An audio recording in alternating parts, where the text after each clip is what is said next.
Okay, so here's a model. You can see the discernible time regions. So these are, your 10-second clips, 50 seconds, 60 seconds, 65 seconds. You'll see some overlap here, right?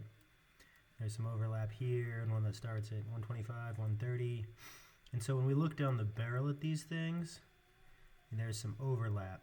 So here, there's two different ones that overlap each other.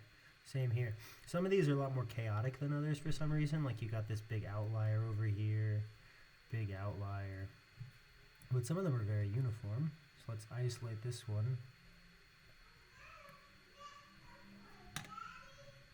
Boop, boop. Kind of running slow right now. Great, okay.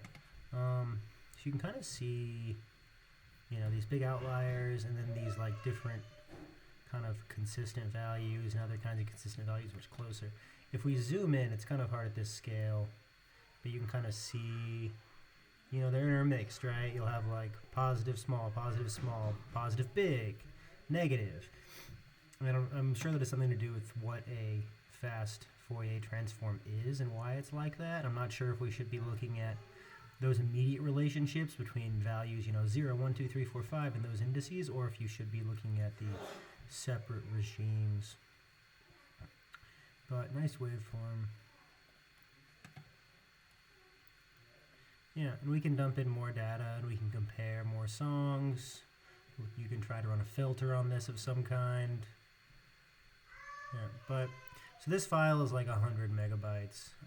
It was 80, but then I added more materials to get that nice kind of color gradient, as opposed to the blocky one you saw earlier.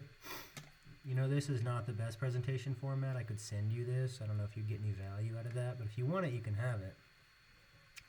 So there's still some scaling issues to fix here, and there's also grouping, right? So this is just a group and a subgroup. If you have like a bunch of songs or a bunch of different like parts of songs you want to look at, it's easy to group those.